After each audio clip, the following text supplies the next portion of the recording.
Good evening. Good evening, everyone. Good evening. Measure of central tendency and dispersion. जैसा कि आप लोग जानते हैं कि बहुत इंपॉर्टेंट टॉपिक है और इसे इससे आप 10 से 12 मार्क्स कभी-कभी ज़्यादा 15 मार्क्स भी ला सकते हैं। तो ये आपके लिए बहुत मायने रखता है ये चैप्टर्स जैसे आप मैथ्स में मैथमेटिक्स या फाइनेंस को सबसे ज़्यादा वेटेज देते हैं तो ज़रूरी है पढ़ना वैसे यहाँ भी अभी है। अब इसमें आज के लेक्चर में मैं एक लेक्चर आपको पढ़ा चुका हूँ और इसमें आज के लेक्चर में सिर्फ वही क्वेश्चंस मैं बताऊंगा जो इम्पोर्टेंट होगा, थोड़ा-सा टिपिकल होगा आपके लिए, है कि नहीं? थोड़ा थोड़ा बहुत लगता है कई बच्चों को, तो उस हिसाब का क्वेश्चन होगा। जैसे 14 नंबर क्वेश्चन यहाँ पर है।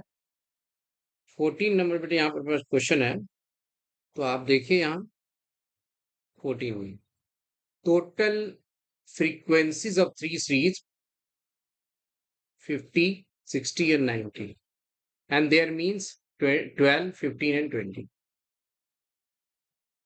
3 सीरीज़ है, उसकी फ्रीक्वेंसी दे रखा है 50, 60 और 90 और उसका मीन दे रखा है। तो mean of their composite series का मतलब यहाँ पर बेटे यहाँ पर कंबाइंड मीन है। कंपोजिट का मतलब कंबाइन होता है और कंबाइंड मीन निकालना होगा। तो कंबाइंड मीन निकालने के लिए मीन का ही यहाँ सिंबल देंगे आप और लिखेंगे n1 इंटू x1 बार प्लस n2 x2 बार प्लस n3 इंटू x3 बार। 3 ग्रुप है और सारी फ्रीक्वेंसी से जोड़ देंगे n1 plus n2 plus n3। ठीक है, तो पहली जो है आपके पास यहाँ से बना लेते हैं आगे थोड़ा आगे जगह है यहाँ पर। तो पहला है 50, यहाँ देख लीजिए आप 50 है। 50 का मीन 12 है और 60 का मीन 15 है। तो 50 को 12 से और 60 को 15 से और 90 को 20 से गुना कर दीजिए। 50 को 12 से प्लस 60 को 15 से और 90 को 20 से और सारी फ्रीक्वेंसी जो 50 फ्रीक्वेंसी है और 60 फ्रीक्वेंसी है और 90 जो फ्रीक्वेंसी है उससे डिवाइड कर दिया, जोड़कर कैंसर आ जाए। ठीक है, हिंट दे दिया मैंने। कंबाइंड मीन ऐसे निकालिएगा, फॉर्मूला भी लिख दिया हूँ आपके सामने। और फ्रीक्वेंसी आपके 50, 60 और 90 है कि नहीं? कंपोजिट सीरीज का मतलब कंबाइंड सीरीज। क्लियर हो गया आपको? नेक्स्ट क्वेश्चन में, नेक्स्ट क्वेश्चन 15 है। If the variance of 5, 7, 9 and 11, 5 है, 7 है, 9 है और 11 है, उसका वेरिएंस 4 है, तो कोफिशिएंट ऑफ वेरिएशन क्या होगा? तो कोफिशिएंट ऑफ वेरिएशन क्या होगा इसका निकालने के लिए आप क्या करते हैं? कोफिशिएंट वेरिएशन आप निकालने के लिए क्या करते हैं, फिर उसी जगह आपके पास स्पेस है तो यहाँ बना लेंगे। बहुत समय नहीं लगेगा, बहुत जगह की जरूरत नहीं यहाँ पर है, क्योंकि स्पेस में एग्जाम में वैसे ही रहता है आपके पास, जैसे मैं अभी आपके सामने बना रहा हूँ। ठीक है, स्पेस बहुत कम होता है। 5, 7, 9, 11 है, तो आप सभी को जोड़ लें, सभी का ऐड कर दें। 5, 7, 9 और 11, 11, 9, 20 और 7, 27, 5, 32 हो गए। बेटे इसका एवरेज कितना आएगा? 32/4, दैट इज 8। तो मीन ये आ गया। और वेरिएंस दे रखा है यहाँ पर आपके पास, इसी क्वेश्चन में वेरिएंस में जाएंगे। तो वेरिएंस आपका दे रखा है 4। अब कोफिशिएंट वेरिएशन निकालने के लिए आप क्या करते हैं? सीवी बराबर standard deviation upon mean into 100 लिखते हैं। तो आपका स्टैंडर्ड डिविएशन तो यहाँ पर 4 वेरिएंस है, तो स्टैंडर्ड डिविएशन 2 होगा। और ये 4 ला चुके हैं आप, मीन देख लो, उधर लाए थे आपके पास मीन, ये कैंसिल कर देंगे और ये कैंसिल करेंगे तो ये 25 होगा, मतलब 50 होगा आपका आंसर। कोफिशिएंट ऑफ वेरिएशन 50 होगा, 25 आ रहा। वेरिएंस तो 4 दे रहा है, मतलब coefficient of variation standard upon mean into 100। Mean 8 आ रहा, अच्छा सॉरी, मीन देख लेते हैं, मीन तो हाँ मीन 8 है। सॉरी, सॉरी बेटा, यहाँ पर मीन 8 है। तो मीन 8 है तो आप इसके बाद डिवाइड कर दीजिए 4 से, अभी 25 होगा, तो 25 ऑप्शन में है, बी ऑप्शन। ठीक है, ऐसे आंसर आ गया। तो स्क्रॉल करके नीचे ले जाना पड़ेगा, सारे क्वेश्चंस में हम यहीं पे सॉल्व करते रहे, इसीलिए आपको समझ में आना चाहिए, आज आ गया होगा कि आपको standard by mean into 100, mean निकाल लीजिए, डेटा दिया हुआ है, वेरिएंस दे रखा है, मतलब स्टैंडर्ड दे रखा है। नेक्स्ट क्वेश्चन आपका नंबर है 21 बताना मुझे। ठीक है, 21 बताना है मुझे, आइए 21 में, 21 ये है।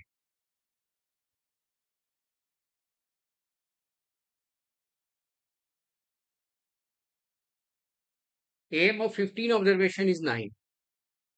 15 स्टूडेंट है आपके क्लास में, उसका एवरेज बेटा 9 है। इसका मतलब है कि हर स्टूडेंट का मार्क्स 9 है, तो 15 × 9 कर देंगे तो 135 हो जाएगा, 135 हो जाएगा सारा।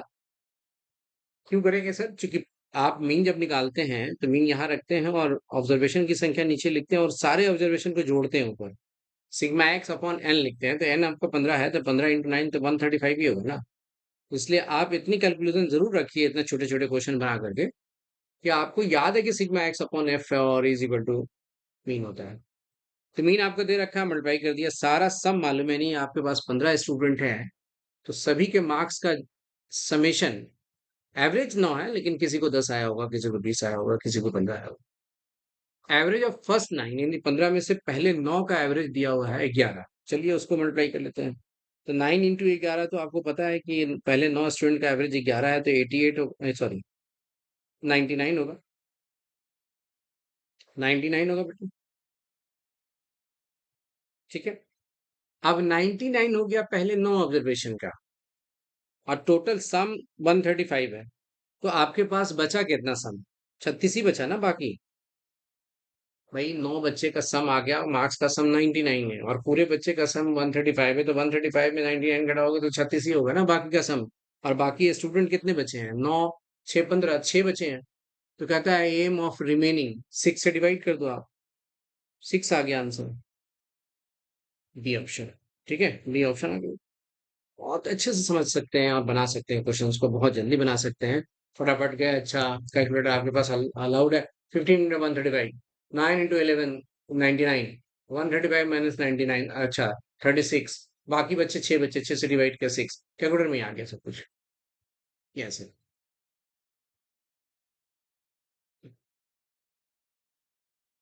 ठीक है। अब आए उसके बाद है 23 नंबर आपका क्वेश्चन, अच्छा क्वेश्चन है।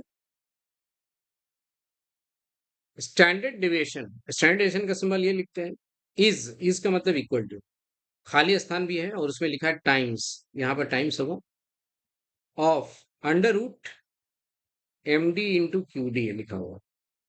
अब कह रहा है कि ये स्टैंडर्ड डेविएशन है, तो यहाँ भी ये स्टैंडर्ड डेविएशन होना चाहिए, तो कितना टाइम होना चाहिए यहाँ पर, ताकि कट के स्टैंडर्ड डेविएशन आ जाए, कैंसिल होके स्टैंडर्ड डेविएशन। अब आप लोग को पता होना चाहिए कि quartile deviation is to mean deviation is to standard deviation की जो रेशियो है वो 10, 12 और 15। 10, 12, 15 से आप यहाँ से दोनों को स्टैंडर्ड डेविएशन के कंपैरिजन में आप निकालें, क्योंकि लेफ्ट साइड स्टैंडर्ड डेविएशन है, तो लेफ्ट साइड स्टैंडर्ड डेविएशन में बेटे, तो ये रेशियो से आपको पता चल जाता है कि क्वार्टाइल डेविएशन और अपॉन स्टैंडर्ड डेविएशन का रेशियो कितना है, 10/15। ये तो आ गया। दूसरा, mean deviation upon standard deviation के रेशियो कितना है, 12/15, है कि नहीं? तो बच्चे यहाँ पर क्यूडी निकालना चाहेंगे तो एस डी गुना होगा कि नहीं, या यहाँ से हटा कर रेसिप्रोकल क्रॉस बाय करके ऊपर ले जाएंगे आप। तो ये चीज है, तो आगे मैं नीचे बता देता हूँ इस क्वेश्चन को आपको। कॉम्प्लेक्स यहाँ पर दिखाई नहीं दे रहा होगा मान लो, तो आप देख लीजिए।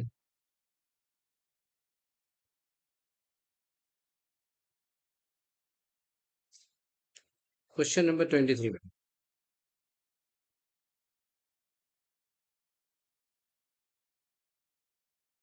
Standard deviation, fill in the blanks, times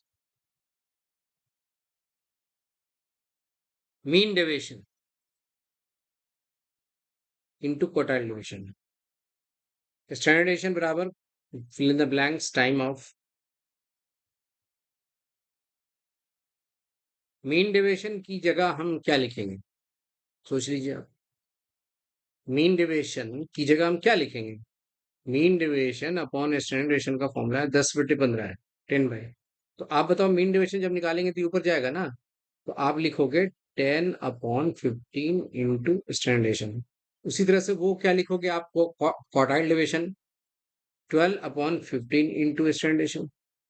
तो अब ये सॉल्व करना होगा राइट साइड। क्या सॉल्व करेंगे भाई, वो देखते हैं। तो ये फिल इन द ब्लैंक है, आपको टाइम्स मल्टीप्लाई करनी है। अब ये 15/15 है, इसको काट सकते हैं, स्टैंडर्ड डेविएशन 2 बार है, तो स्टैंडर्ड डेविएशन तो बाहर आ गया। रूट के अंदर इसे कैंसिल कर सकते हैं आप, 4 3 और 5 3 कट गया। और इसे काट सकते हैं आप, इसे कैंसिल कीजिएगा तो 2 5 और नहीं 3 5 और 2 5। तो बेटे आपके पास 4 2 8 हो गया ऊपर, और नीचे आ गया 15। और स्टैंडर्डेशन इंटू स्टैंडर्डेशन, चूंकि स्टैंडर्डेशन का स्क्वायर है तो रूट से बाहर हो गया। तो कोई बच्चा यहाँ पर 15 डिवाइड बाई 8 रूट से मल्टीप्लाई करेगा तो रूट 15 कट जाएगा और रूट 8 कट जाएगा, तो स्टैंडर्ड डेविएशन आ जाएगा कि नहीं? तो कितना से मल्टीप्लाई करना चाहिए उसको? रूट 15 अपॉन 8 से, ताकि standard deviation into 8 upon root 15 आ जाए। ये आ चुका आपको। अब यहाँ पर ये मल्टीप्लाई करने पर स्टैंडर्डेशन बचेगा, तो आपके पास ऑप्शन में ये आना चाहिए, रूट 15 अपॉन 8। Okay, 23 number.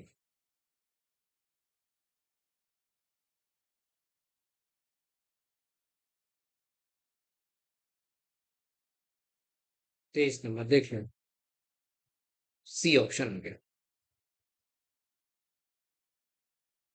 ठीक है, बहुत ही अच्छा क्वेश्चन है। आप यहाँ पर, इसलिए सारे इंपॉर्टेंट क्वेश्चंस को मैं लेके आया हूँ इस सीरीज में।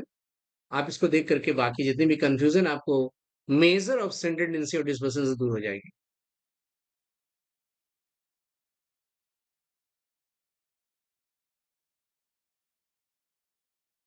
नेक्स्ट क्वेश्चन हमने आपको रखा है 30 को, 30 को।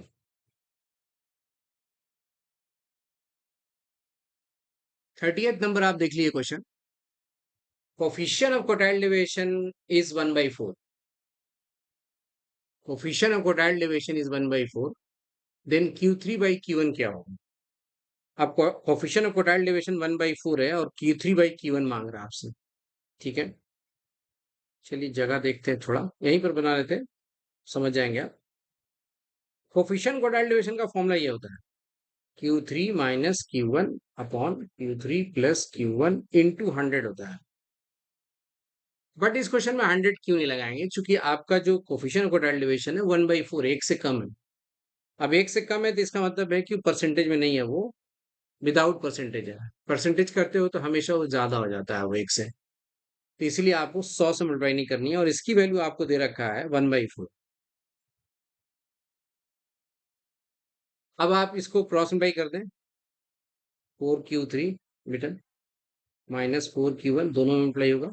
Q3 से यहाँ मल्टीप्लाई करेंगे और प्लस Q1 होगा, ये है कि नहीं? अब ये 4Q3 है, Q3 इस साइड लाएंगे तो घटेगा, ये उस साइड ले जाएंगे तो 4Q1 और प्लस Q1। तो ये 4Q3 में से Q3 घटाएंगे तो आपके पास होगा 3Q3, और राइट साइड 4Q1 और Q1 कितना होगा? 5Q1। Q1 को आप नीचे भेज दीजिए, मतलब Q3/Q1 जब लिखेंगे तो 5/3 होगा। अब आपको 5/3 देखना चाहिए Q3/Q1 की वैल्यू, पहले ही ऑप्शन है,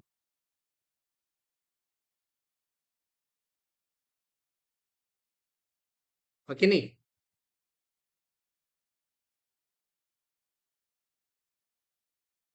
तो जहां फंसते हैं, जहां आप रुक रहे हैं, जिस क्वेश्चन में आपको क्लैरिटी नहीं आ रही है, उस क्वेश्चन को मैं बता दे रहा हूँ।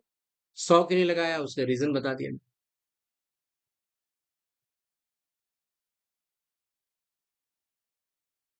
नेक्स्ट क्वेश्चन है 31। 31 सामने दिखाई दे रहा, और बड़ा अच्छा क्वेश्चन है, लेकिन आपके पास बनाने की जरूरत नहीं, इस क्वेश्चन को आप समझ जाइएगा तो बन जाएगा। Sum of mean and standard deviation of a series, किसी भी सीरीज का मीन निकाले होंगे और स्टैंडर्ड निकाले होंगे, तो दोनों अलग अलग आएगा। कोई भी डेटा है आपके पास, उसका मीन निकालेगा और स्टैंडर्ड निकालेगा तो अलग अलग आएगा। तो वैसे ही दोनों को अलग अलग जोड़ दिया गया, मतलब A+B जोड़ दिया गया मीन को standard. If you add to each observation, अगर ऑब्जर्वेशन में आप जोड़ते हैं तो मीन तो बदलता है लेकिन स्टैंडर्ड नहीं बदलता। तो कहता है कि उसका सम क्या आएगा, तो मीन बदलेगा, इसका मतलब है कि ए में 2 जुटेगा, ऐड होगा। तो ए में बेटा जब 2 जुड़ेगा और प्लस बी में कोई बदलाव नहीं आएगा, तो A+2+B दैट इज A+B+2, पहला ऑप्शन। बाकी जरूरत नहीं है लिखने की आपको। सर A+B+2 तो डी में भी है, तो ये मिस्टेक होगा क्वेश्चन में, A+B+B 2 डी नहीं होगा, यहाँ पर कुछ और होगा, यहाँ पर माइनस देना चाहिए इस क्वेश्चन में। आंसर ये होगा, नहीं तो डी होगा। अगर डी सही है तो ये कुछ होगा गलत। डी नन ऑफ दीज होना चाहिए, है कि नहीं? ये चीज है। Approximate ratio of S D M D और क्यू डी, अभी जस्ट बताया आपको ये वाला सवाल। एस डी पहले 12 लिखेंगे, सॉरी 15 लिखेंगे, एम डी बेटा आपका 12 लिखेंगे और ये 10 लिखेंगे। देख लो 15 12 10 कहीं होगा, सी ऑप्शन में है, देख लीजिए।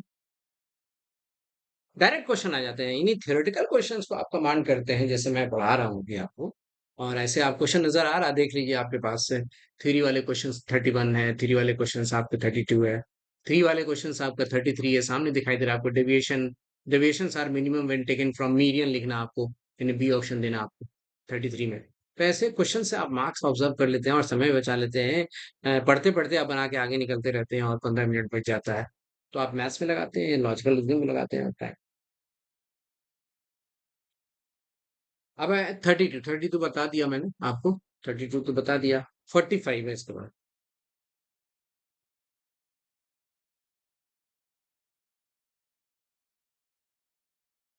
45, देखिए 45 में क्या है कि given the weights of the numbers, numbers है आपके 1 2 3 4 5 एन तक, और उसका वेट दे रखा है उसके सामने रिस्पेक्टिवली 1 स्क्वायर। मतलब एक का जो वेट है, मतलब एक का इंपॉर्टेंस है वो 1 का स्क्वायर है, दो का इंपॉर्टेंस 4 है, मतलब दो 4 बार आया, ऐसे समझ लो आप।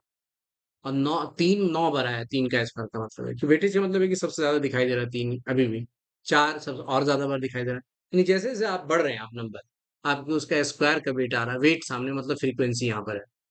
तो कहते हैं हार्मोनिक मीन कैसे निकालोगे, देखो आ गया क्वेश्चन ऐसा, मैं आपको क्लास में पढ़ाया हूँ मैं, कि क्वेश्चन आ जाता है कभी कभी ऐसे।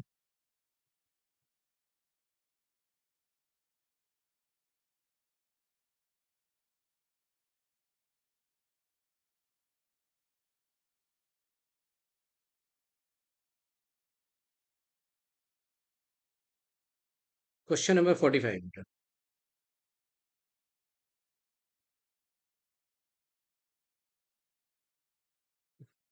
एक्स नंबर है 1 2 3 4 5, इससे समझ जाएंगे आप। और वेट का मतलब समझो फ्रीक्वेंसी है, या आप बगल में डब्ल्यू भी लिख दो। 1 स्क्वायर है, 2 स्क्वायर है, 3 स्क्वायर है, 4 स्क्वायर है, डॉटेड लाइन n स्क्वायर। तो होता है क्या है कि आप जब हार्मोनिक मीन निकालते हैं तो हार्मोनिक मीन के सबसे पहले आपके माइंड में क्या जाना चाहिए, फॉर्मूला क्या है। तो फॉर्मूला बेटा यहाँ पर है आपके पास, पहली फ्रीक्वेंसी लिखते हैं ऊपर, F1 + F2 + F3 dotted line Fn। और डिवाइड बाई क्या लिखते हैं आप, पहली फ्रीक्वेंसी बाय पहला ऑब्जर्वेशन, दूसरी फ्रीक्वेंसी बाय दूसरा ऑब्जर्वेशन, तीसरी फ्रीक्वेंसी बाय तीसरा ऑब्जर्वेशन, डॉटेड लाइन Fn/Xn, ऐसे लिखते हैं आप। ठीक है। तो ये पहले पहले तो जब आप क्वेश्चन बनाते हैं, तो पहले आपके माइंड में, आपके दिमाग में चलता है हार्मोनिक मीन यार क्या है, फॉर्मूला फ्रीक्वेंसी वाला याद नहीं आ रहा। तो आप बढ़ जाइए आगे, आपको ज्यादा वक्त नहीं बिताना, आपको आगे बढ़िए, फिर याद आ जाएगा बीच में तो बना लीजिएगा। ऐसे करते हैं। तो याद है तो ठीक है, आप जाइए। कंटिन्यूअस सीरीज होगा क्लास इंटरवल, तब भी यही फॉर्मूला लगा, डिस्क्रीट सी यानी फ्रीक्वेंसी और फॉर्मूला ये लगाते हैं। तो आपकी फ्रीक्वेंसी तो वेट है बेटा, 1 स्क्वायर + 2 स्क्वायर + 3 स्क्वायर। और आपके पास 1 स्क्वायर/1 लिखेंगे, चूंकि x1 तो 1 है आपको ये,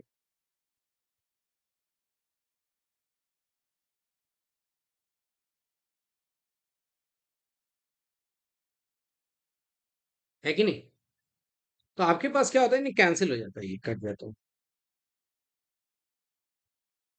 और ऊपर फॉर्मूला, देखो फॉर्मूला फिर दो बार आ गए यहाँ पर फॉर्मूला, एक तो हार्मोनिक मीन आपको दिक्कत करने लगता है कि फॉर्मूला क्या आया, याद नहीं आ रहा, तो छोड़ के आगे बढ़ते हैं। दूसरी चीज, जब आगे बढ़ेंगे तो 1 स्क्वायर 2 स्क्वायर 3 स्क्वायर फॉर्मूला याद भी आ गया, तो एक और फॉर्मूला आपको डिस्टर्ब कर रहा है। कौन, 1 स्क्वायर, ये नेचुरल नंबर का स्क्वायर का सम है। और ये एपीजीपी में मिलता है, और आपके जो सिलेबस के अंदर लिमिट आया उसमें भी मिलता है, एकदम सेम जो फॉर्मूला आप पढ़ रहे हैं एपीजीपी के अंदर। तो फिर हार्मोनिक मीन के अंदर आ सकता है, अर्थमेटिक मीन के अंदर आ सकता है। ठीक है। तो जरूर याद रखिए आप इसको, फॉर्मूले को।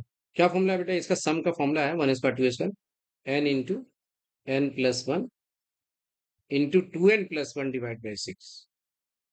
अगर आप n नहीं है, x है, तो आप n की जगह x लिख दे। अगर ये p है तो यहाँ पर p लिख दे n की जगह। आपके पास n है तो n ही लिखेंगे ना, m है तो m लिखेंगे आप, z है तो z लिखेंगे। ये फॉर्मूला है। दूसरा, 1 + 2 + 3 ये नेचुरल नंबर है, सिंपल नेचुरल नंबर है। मतलब इसमें स्क्वायर नहीं है। इसका भी फॉर्मूला होता है n × n+1। ये आप एपी में पढ़ते हो और एपी है भी। तीसरा फॉर्मूला भी याद रखिए जरूर, क्योंकि आता है आपके पेपर सिलेबस के पार्ट है, ये बाहर नहीं पढ़ रहे हैं आप।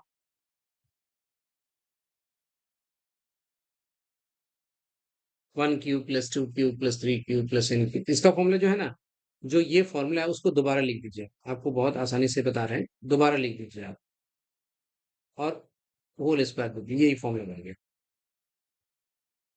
अब सवाल आया कि सर यहाँ तो आ गए, चलो हार्मोनिक मीन का फॉर्मूला याद है, लेकिन जैसे ही आप 1²2² लिखिए फिर एक फॉर्मूला भूल गए आप। इसका फॉर्मूला याद क्या था फिर आपको याद नहीं आ रहा, तो आप वक्त बर्बाद करने से अच्छा है कि आप दूसरे क्वेश्चन में जाइए, फिर बीच में याद आ जाएगा तो आप बनाइए। नेक्स्ट, इसका फॉर्मूला हम लगाएंगे n ये लगा दिया, और अपॉन में ये कट के वन ही बच रहा, 1 2 3, चूंकि एक कट गया, एक कैंसिल हो गया, है कि नहीं बेटे? एक कैंसिल हो गया तो आपके पास बचा क्या? 1 बचा, 2 बचा, 3 बचा। तो आप फॉर्मूला लगाएंगे n × n+1/2। तो आसानी क्या होती है कि अगर फॉर्मूला याद है तो बहुत देर नहीं लगता है, फिर तो आपको कैंसिल करना आता है तो ये पूरा काट दीजिए, कैंसिल हो गया, तो इसे काट सकते हैं, 3 हो गया, मतलब 2n+1/3। और फिर ऑप्शन में जाके देखते हैं कि हार्मोनिक मीन 2n+1/3 है कि नहीं, वो देखना पड़ेगा 45 में जाके।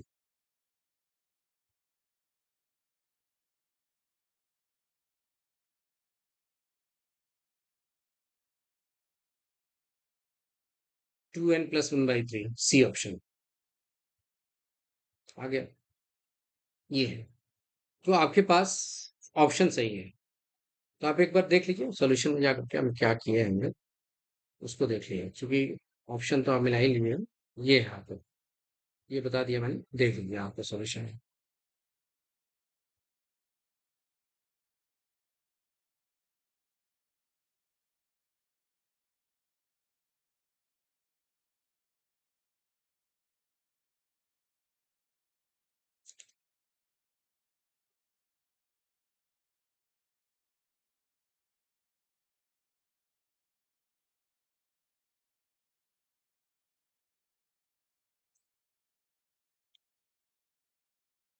ठीक है,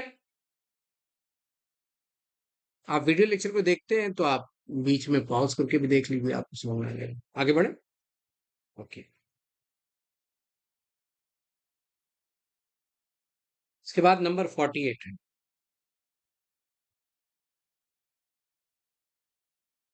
48 है, यहाँ पर नंबर दिखाई दे रहा 48, ये देख लीजिए।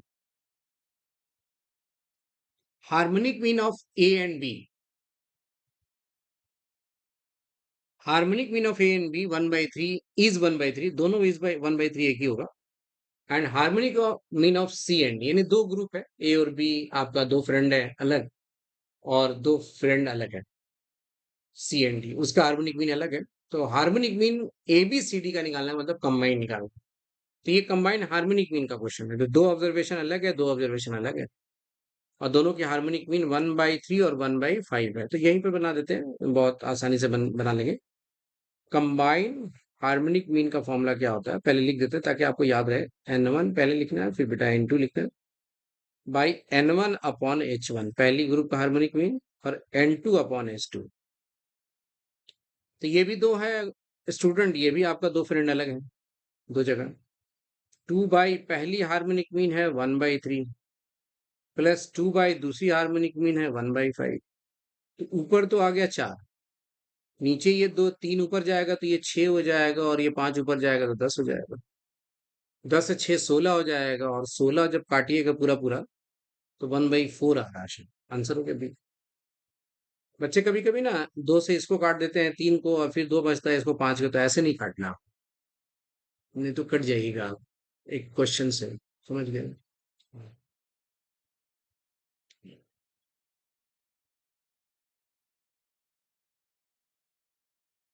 48 के बाद है 61।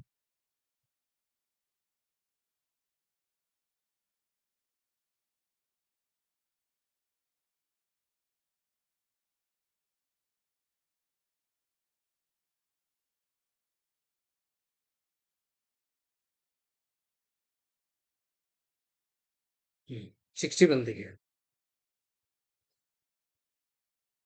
There are N numbers, numbers पता नहीं है आपको, when 50 is subtracted from each of these number, बहुत सारे नंबर्स हैं उसमें हर एक में 50 घटाया जा रहा, तो सम ऑफ नंबर जो घटने के बाद जो नंबर मिला घटने के बाद उस नंबर में तो 10 आया।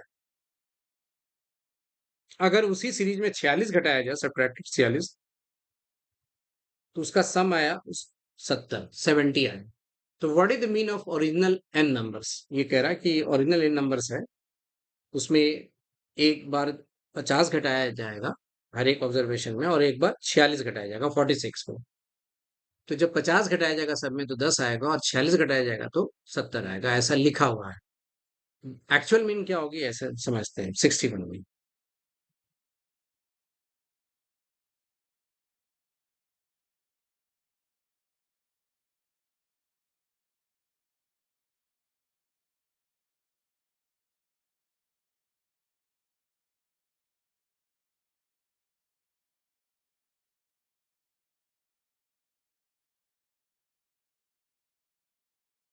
61 है। जैसे बेटा बहुत सारे नंबर है, जैसे मान लो 12 है, 15 है, 20 है, हम तीन ही नंबर लेते हैं, उसमें हर एक में 50 घटाएंगे तो इसमें 50 घटाएंगे तो क्या है, -38 होगा। इसमें 50 घटाएंगे तो क्या होगा, -35 होगा। इसमें -50 घटाएंगे तो क्या होगा, -30 होगा। तो उसी तरह इसका सम जो आ रहा है ना, वो माइनस में आ रहा है। तो हो सकता है कि ये बड़ा नंबर हो, ऐसा भी हो सकता है ये 80 हो, ये 70 हो, ये 60 हो, तो प्लस आएगा। उसका सम वैसी तरह से घटने के बाद 10 आ रहा हो, क्वेश्चन में लिखा हुआ, मैं नहीं कर रहा हूँ। तो उसको जब घटाते हैं ना आप 50, उसी सीरीज में, सीरीज आपका एक ही है, उसमें एक बार 50 घटा रहे हैं, एक बार 46 घटाते हैं, तो उसको कहते हैं, जब कोई मनमाने ढंग से कोई चीज घटाते हैं आप, तो उसको अज्यूम मीन कहते हैं। तो फर्स्ट अज्यूम मीन जो है ना वो 50 है, सेकेंड अज्यूम मीन जो है ना वो 46 है। तो कहा जाता है कि सिग्मा एक्स माइनस ए बार, यानी आप 50 घटा रहे होंगे, उसका सम 10 है। और जब आप एक्स माइनस ए टू यानी सेकेंड अज्यूम मीन घटा रहे हैं, तो उसका सम 70 है। ये क्वेश्चन में लिखा हुआ, मेरे हिसाब से नहीं। एक्चुअल मीन निकालने का क्या फॉर्मूला होता है कि एज्यूम मीन यानी पहला सिग्मा डी अपॉन एन होता है। अब ये ही डी है, एक तरह से इसको डी1 कह देता हूं मैं, इसको डी2 कह देता हूं, और एक्स बार बराबर एक्चुअल मीन, ये नहीं बदलेगा। डी1 और डी2 बदल सकता है, ए टू बदल सकता है, सिग्मा डी2 बदल सकता है, एन नहीं बदलेगा, एक्स बार नहीं बदलेगा, मीन वही रहता है। एनीवे, डेविएशन मेथड का ये फॉर्मूला है, और अज्यूम मीन आपका 50 है, और सिग्मा डी आपका 10 है, और डिवाइड बाई एन ये पता नहीं मुझे, न मीन पता मुझे, मीन भी नहीं मालूम। एक्स बार बराबर ये आपका 46 है, और ये आपके पास 70 है बाई एन, ये दूसरा इक्वेशन है, ये पहला इक्वेशन है। चूंकि दोनों एक्स बार है और एक्स बार बदलता नहीं है, तो दोनों को इक्वल लिख सकते हैं आप आसानी से, जैसे ऐसे लिख सकते हैं 50 प्लस 10 डिवाइड बाई एन, ऐसे लिख सकते हैं आप। इससे करने से क्या फायदा होगा कि आपका क्वेश्चन बन जाएगा, जैसे 50 में से 46 यानी 50 से 646 तो 4 आएगा बेटा, 70 अपॉन एन -10 अपॉन एन लिखना, ठीक है। तो इसको जब सॉल्व करेंगे ना आप, तो एन तो नीचे लिखेंगे आप, एलसीएम लेंगे, और 70 में 10 घटाएंगे तो 60 आएगा। अब इसको कैंसिल करेंगे तो 15 आएगा, और क्रॉस मल्टीप्लाई करेंगे तो एन की वैल्यू 15 आएगा। नंबर मालूम हो गया। और जब नंबर मालूम हो गया तो एक्चुअल मीन निकल जाएगा, और एक्चुअल मीन निकालने आप जिसमें निकालना है निकल जाओ, वही आंसर होगा। जैसे 50 है प्लस 10 डिवाइड बाई 15 है, तो बहुत आसानी से बन जाएगा। ये आपके पास है 2 5 0 3 5 0, दैट इज 50.6666, ये आएगा मीन, एक्चुअल जो मीन है इस क्वेश्चन का 61 का 50.666। देख लीजिए एक बार, लिख लीजिए, शायद यही सही होगा। अभी देखते हैं वहां के ऑप्शन में जाकर क्या है। ये है, ऐसे बनेगा आपको। तो क्वेश्चन अच्छे अच्छे दे देते हैं आपको कभी कभी, और आपको डेविएट करते हैं कि ऐसा क्वेश्चन आ जाएगा तो कैसे होगा, समय लगेगा। Do the practice, practice he perfect बनाएगा मैथ्स और स्टार्ट से आज करना, किसी चीज में प्रैक्टिस ही करना पड़ता है आपको। चाहे वो आप अकाउंट है तो याद नहीं रहेगा, नहीं बनेगा। आप इकोनॉमिक्स है, आप थ्योरी नहीं याद नहीं बनेगा। मैथ्स में लिख के प्रैक्टिस होती है, लॉ में लिख के प्रैक्टिस होती है।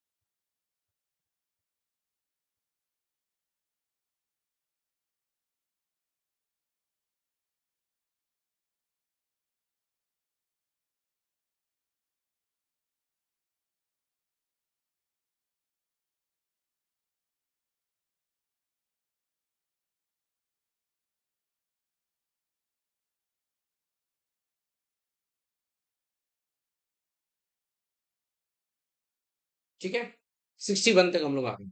देख लेते हैं इसका आंसर एक बार। 61 ऊपर जा रहा हूँ मैं, 61 की तरफ। 61 आ जाओ बेटे। 61, 71 आ गया था, बुलाया 61 तो आइए ये भी आ जाए। अ,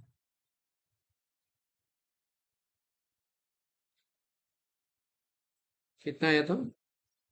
50.66, ये तो आंसर ही नहीं है इसमें। 50.66 के करीब तो आपका सी ऑप्शन होना चाहिए। ऑप्शन सी होना चाहिए, गलत दे रखा है इसमें।